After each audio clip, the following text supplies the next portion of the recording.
Hi everybody and welcome to SA Rugby Magazine. I've got Mark Keohane with me. Mark, hi, welcome. Thanks, Kev. Big talking points in rugby. We've been kicked out of Super Rugby. We've been, all sorts of stuff. Let's deal with facts. Yeah, calm and no panic. I mean, Yuri Roo addressed the media this week on those conference calls, and probably the best press conference type hour that I've seen from Yuri Roo, especially in the last 18 months. Clear, concise, and spoke with a lot of conviction about where South African rugby is healthy, where they need to get healthier. No one's kicked out of Super Rugby. He said because of the pandemic, it's a very good chance that by next May there won't be international travel without quarantine, and it's just impractical and illogical for Super Rugby teams to fly in, quarantine for 2 weeks, play games, fly back, because they're in and out of Australia and New Zealand, especially between Australia and New Zealand. So there's consensus that South Africa has to look after their Super Rugby and domestic game for the next 6 to 8 months. New Zealand does the same and Australia does the same, and see what they come up with. The Rugby Championship isn't under any form of threat. No. So the Rugby Championship is signed till 2030, is that right? Yeah, the SANZAR deal all the broadcasting deals are in place till 2030. So if there is an unpacking of Super Rugby, it has to be a collective decision that they're all happy. What's been forced on is a short-term interim measure. Yeah. And that's why New Zealand are looking at, is it sustainable to have this Super Rugby Aotearoa next year again, or do they need to expand it to include a Pacific Island team and a couple of Australian, or 3 or 4 Australian teams? We're looking at, do we do an 8-team Curry Cup that starts early in the year and plays through, or do we send the other 4 Super Rugby franchises into an expanded Pro 14 next year, becomes a Pro 18, or into some form of European competition? So those discussions are ongoing, and for me the future of our game, not necessarily at test level, but definitely at Super Rugby franchise and provincial level, is in the north. So what do you say to the people? I've read some of the comments from people who follow me, and a few of them have said, why would they want us in the north? What's the benefit to the north taking us in? Because Pro 14, which has traditionally struggled as a competition, when you compare it with the English Premiership, Top 14, and look, from those competitions you get the European Cup, the former the Heineken Cup, and that's a knockout competition. Pro 14, by having the top 4 South African Super Rugby franchises, we get a massive boost in terms of the quality of that competition. So we are very popular, very sought after in the north, and with the time difference being either 1 or 2 hours and an overnight flight, and then with South Africa being this rugby mad country and SuperSport as a broadcaster, huge interest. I think people in this country, they look at Rand and say, why would we? All our deals are done in US dollars. So take the Rand equation out of it. It's a popular country for any rugby player to come to. They love coming here. Why people have looked at Pro 14, which was the old Pro 12, and kind of frowned on it, is because we've had the Kings playing in it. We've had a cheetah side that for the first year had to play non-stop. They went from Super Rugby straight into the new Pro 14, back into a Curry Cup. So if you get the top 4 franchises in South Africa playing in that, and they're actually winning it or being very competitive, it changes the dynamic of the tournament. But I definitely think, whether it's a short-term arrangement next year or not, that is where the future of the South African game will be. But the Rugby Championship will remain. New Zealand will play every year against South Africa, home and away. We'll have Australia, Argentina, and the 6 nations will remain. So the international game, not to be confused with that second tier. And we've spoken about it often, just the variety that you will get, as well is, if from that Pro 14, which is potentially extended to a Pro 18, or South African domestic competition where the top 4 go into the Heineken Cup, to have a Leinster playing the Stormers and a Toulouse playing the Sharks, and a Cardiff Blues playing against the Lions in Johannesburg, just that variety and the flow and the quality of players will be a massive boost for rugby in this country. We've said it often, Super Rugby, unfortunately, when it went from Super 12 through to Super whatever, it became a watered-down competition. Let me ask you this question. Yeah. If I'm the North, I'm not allowing these franchises into that competition for 1 year. Why would they do that? Well, what is the upside for it? Well, the upside is that it could be it's the pilot for something a lot bigger. And there is a huge appetite from the North to engage more with South Africa. That's when the Cheetahs and the Kings went in, and the talk was pre-COVID-19 was that they were looking at the Pumas and Griquas as well to go into that tournament to have 4-4. But even when that talk came out, some of the bigger regions like the Stormers and the Sharks questioned why they should be in Super Rugby. They wanted to play in the North. They see the long-term benefits of being in the North. So I think there will be a stronger alliance between the RFU and the other home unions and South Africa. And I think it's something that's been on the table for a long, long time. And I think this may just have fast-tracked it. I hope so, but I'm a bit, you know me, I'm skeptical. You know? Yeah, and you know, I think there's people also underestimate just the amount of work that is being done behind the scenes to try and get competition structures going, to try and get something started. And you know, the big thing was how does one disband in Super Rugby? Who's going to make the call? This thing hasn't worked for the last 10 years. It's never going to work again. No one watches it in Australia. New Zealand was just for the derbies. South Africa, it's only for the derbies. So they kept on increasing derbies, which basically give us back our domestic competitions. The interesting thing that the Australian players have come out with and said they would prefer an internal domestic competition because they fit in terms of sporting codes, and because of the time differences, and when they're playing away from home, it's so hard for the public to actually follow them. And one of the big things about Australia being very insular in their support base is they want to know that their domestic teams are playing in Australia and they see them all year. And that's why your National Rugby League and your AFL is so strong. They don't play any international. They don't. The furthest they go is across the ditch to New Zealand in NRL, and it's a big ditch, eh? It's a big ditch, yeah. So yeah, I think more and more the logic behind it is disbanding Super Rugby, but do it in a calm, calculated manner that everyone is looked after. And you know, the first thing people said, oh, we have to play New Zealand, we have to play the All Blacks. We'll always play the All Blacks. But I don't think us playing in the North is going to weaken our rugby at all. I think it will strengthen our rugby. Because you've got Super Rugby. I'd always say there's a top six that would be competitive anywhere in the Northern Hemisphere competitions. But it's not a top 12 anymore. And you've got so many wonderful Southern Hemisphere players playing in the North. And the strength of rugby is very much in the North. England, Wales, Ireland, consistently for the last 4 years, have been right up there with anything South Africa have given or New Zealand have produced. So this belief that everything is better and more golden in the South is just absolute nonsense. I really think that this time next year we may be seeing a very different rugby landscape, and South Africa very much aligned to a North, but not to play in an expanded Six Nations. South African rugby with provincially and regionally. And so do you know when they're getting back to training? Are they back in training now? They're back in training and still no contact at the moment. But they're back training, and the pods. They're following the models that happened in New Zealand, the models that happened in the Northern Hemisphere, how they phased players back and kind of went from the gym onto the field, etc. But Mark Alexander and Yuri Roo have both publicly said that they're working very closely with government. They are. Sorry, I couldn't resist that. Okay. We've got a government that bans cigarettes, unbans it, bans it, alcohol. Yeah. What good faith can you take out of anything the government says? Well, I don't know if there's any good faith. I know they are putting all the plans on the table, and if all else fails, they could play the games in a taxi. Okay? We just got to wind down those windows slightly. But yeah, they're talking about an in-bubble one centre that they've explored, and then just the home and the away, but behind closed stands, as has happened with the English Premier League. And they'll play hopefully end of August through till the end of the year. And with the Rugby Championship confirmed, New Zealand government has to give the go-ahead through World Rugby, 7th of November till the 12th of December.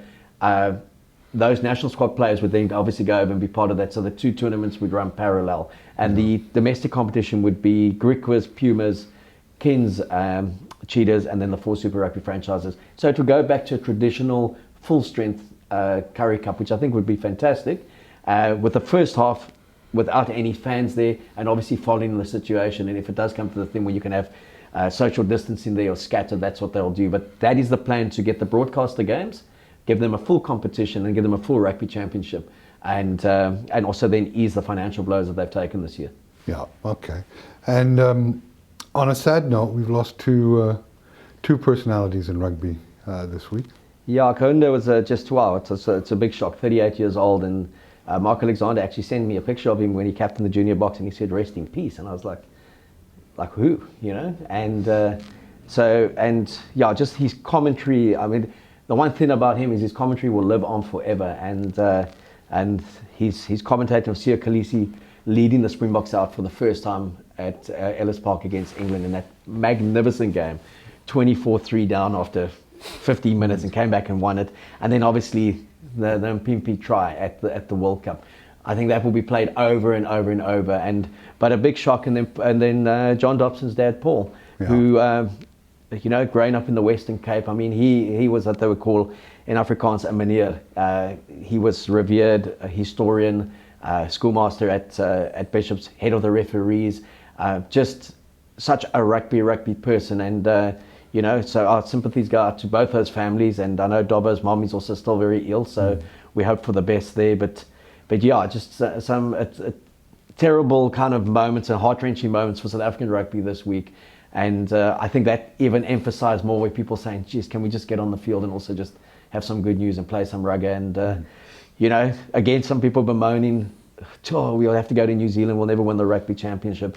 We've got to play there twice, and we can become the first team since 1937 to win a Series Bok team there. So I think if they take that mentality and say, we're going to be based there, let's have a crack at these guys and create our own bit of history again. So, but yeah, just a crazy year. We talk about it every single week, a crazy year in terms of what's going on. But Northern Hemisphere, 31st of October, they're going to play that outstanding Six Nations game. Are they? Yeah, Okay. and then they're going to go into a competition with the Six Nations teams, and I think Georgia and Fiji. And 22nd of August, I think all the Northern Hemisphere professional leagues start up again. So it's all coming. It's coming together. We've just got to get on the field as well. Yeah. And what are your any thoughts on the rugby? Let me ask you a question. The New Zealand teams benefit from the Super Rugby brand, and that's one of the reasons I'm still interested in watching that. But with them going it their own next year, will it have the same sort of appeal here, do you think, for rugby lovers to watch that competition? I think it may even have a bit more appeal watching them play each other, and they know we're going to play the All Blacks later in the year, than watching a Blues team come on tour for 3 weeks, then going to Argentina. Then you think they play the Brumbies on the way home, you lose a little bit of track, and then they're back home playing the Crusaders. So I think seeing them concentrated, playing each other, it takes us back to the days where we used to love getting any footage from that side of their MPC. Back in that day, Australia had two sides only, so it was the New South Wales and Queensland.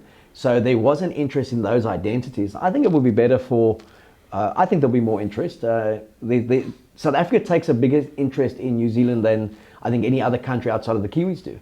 We've always kind of taken interest in that rugby because we put them on a pedestal. When I speak to people who have watched these, the last 6 weeks of rugby from New Zealand, they've loved watching it. It's people who don't normally watch those teams play a whole season in Super Rugby. So their thing is, what else can they give their public? Because that's not sustainable year in, year out. Certainly not for the players. And the big fight there is that they said to Australia, you're not good enough. We want teams in there that are good enough. So that's kind of like, Poke the bear. them. Yeah, that's poke the bear. And Australia said, well, Panda bear. Yeah, and Rod Kafer came and he said, we haven't won a Bledisloe series for 17 years. Before that, we won 2 World Cups, and we regularly beat the All Blacks. Maybe it is time we go it alone and stop doing it New Zealand's way, because we've certainly not benefited from making our national team any stronger since we've gone the New Zealand influence. So let them fight each other all the time. We don't mind that. I really feel sorry for Argentina in this mix. They had just started to get something going with the Jaguares. They got most of their players back based in Argentina, and they just can't sustain having them there. They don't have the infrastructure to do it, and it's they're all free agents. So a lot of them are signed to play in the North, and that again complicates matters for them in terms of availability. If we don't get that that global season where it's club against country again. So the one thing Yuri Root did say, he said, no one can predict how it's going to look next year. The only thing we can predict is it's going to look hell of a different to what it's looked this year or previously, and just prepare for that. World rugby, like the world, is in flux at the moment, and everyone is about survival, so it's no longer alliances and that. So what's good for your country, let's do that, and kind of let's get on with it. And what's good for us in the long term is keeping one foot in the south through the Springboks, but the Northern Hemisphere. Well, let's hope we see some movement and more clarity in what's going to happen with rugby, and hopefully next week we'll have a bit more information for people. Thanks. And what's your picks for? Where are you going with this weekend? Well, Sunday morning I'm staying in bed. If they could do me a favor and move that game to about 9, it'd be great. But look, the handicappers have got them spot on, I think, this week. I think 11.5 points for the Crusaders, I'll take that. And I think 11.5 for the Canes. The Crusaders obviously favoured. But 11.5's a bit much to ask at the Cake Tin. The Blues game, I'm not going to touch it. I can't get up that early on a Sunday. Can Gats turn it around? I think his mind is now solely in South Africa for the Lions 2021. It's a strange thing, because, I mean, he was riding so high after the World Cup. Sure, they didn't win, but, they gave a great account of themselves. And to go from Wales to the Chiefs. And the way they started with the Chiefs as well, and then they got on a roll pre the break. And look, he's a fantastic coach, but I can't imagine now that his headspace isn't just geared towards 2021, picking the strongest side, and it's the one that's missing in his CV. He's come here as an assistant in 2009 and he lost.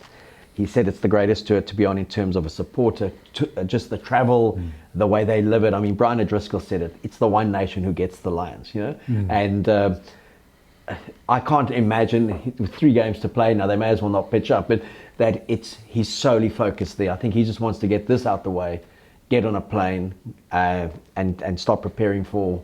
Are there flights from New Zealand to the UK? No, I think he's paddling. So I think you'll get there by next. March, April. But yeah, and he's not involved at all in New Zealand rugby next year. That was always the plan. So his successor for next year is already in place. He's been working with them, and then he'll be back 2022 and 23. And who knows? We always said this when he gets back in 2022, he could be the All Black coach if it doesn't go so well with Ian Foster.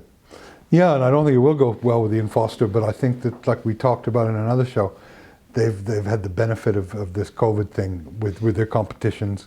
I mean, we haven't seen a South African rugby player hit anybody in anger in 5 months. You look, I mean, they would go into that as overwhelming favourites. One, because they've been playing the longest, they've had these incredible derbies against each other, but also historically very few teams do beat them over there. So to be hosting what would be like a mini World Cup for them, they would have to be overwhelming favourites, and that may give them the advantage if it goes well into the next year. But yeah, I'm still happy he's the coach, and I think long term it will backfire on them. Yeah, I agree. But the thing that I'm interested most about post lockdown ending for rugby is what Jake White's doing with the Bulls. I'm very intrigued by what team's going to put out on that field. Yeah, he's bought very strategically, and he's typical of Jake.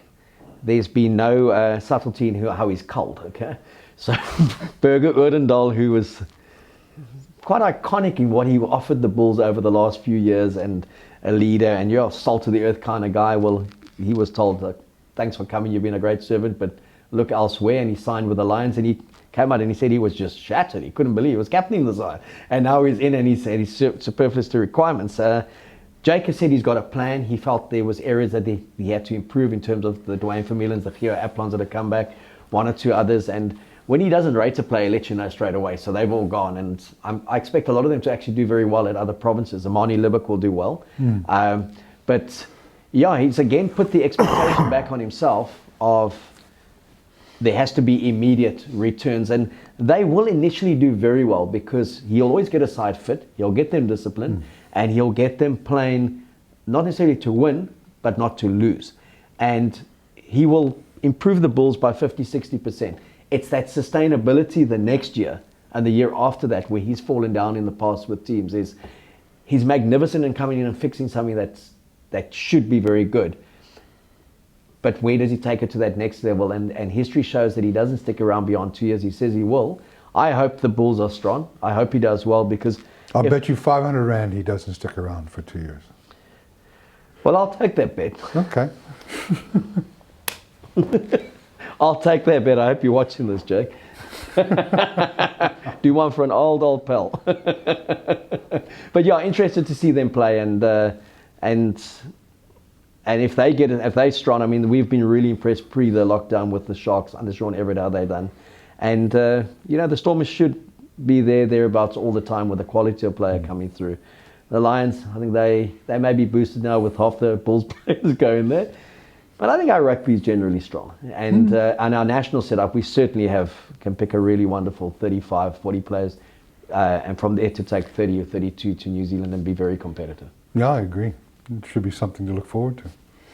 Mark, thanks for coming in, as always. Always a pleasure. Thanks, Kev. Okay, bud. Cheers, then.